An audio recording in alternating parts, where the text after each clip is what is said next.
பேரண்ட்ஸை பொறுத்தவரையிலும் அவங்க பிள்ளைங்க என்ன சாப்பிட்டா ஹெல்த்தியாக இருப்பாங்க, எந்த ஸ்கூலில் படித்தா நல்ல எஜுகேஷன் கிடைக்கும், எந்த ட்ரெஸ் போட்டால் அவங்க அழகாக தெரிவாங்க, என்ன ஹையர் ஸ்டடீஸ்க்கு விட்டால் அவங்களோட ஃப்யூச்சர் நல்லாயிருக்கும். ஸோ இந்த மாதிரி ஒன்றுமே அவங்க பார்த்து பார்த்து பண்ணுவாங்க.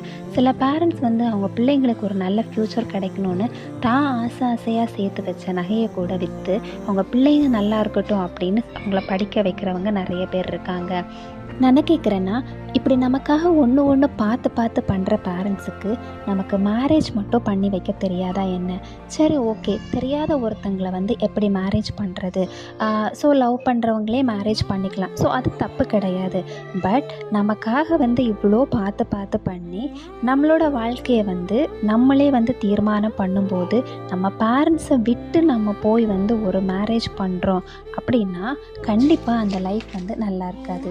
23 வருஷம் இல்லை ஒரு 20 வருஷம் நம்மளை பார்த்து பார்த்து வளர்த்துன பேரண்ட்ஸ்க்கே நம்ம உண்மையாக இல்லாதப்போ, அவங்களையே நம்ம ஏமாற்றிட்டு போகிறப்போ, அந்த அன்பையே நம்ம பொய்ய ஆக்குறப்போ, ஒரு 5 வருஷம் இல்லை ஒரு 3 வருஷம் இல்லை ஒரு 2 வருஷம் நமக்கு தெரிஞ்சவங்கக்கிட்ட எப்படி நம்ம உண்மையாக இருப்போம், இல்லை எப்படி நம்ம அந்த லைஃப்பை ரன் பண்ணுவோம்?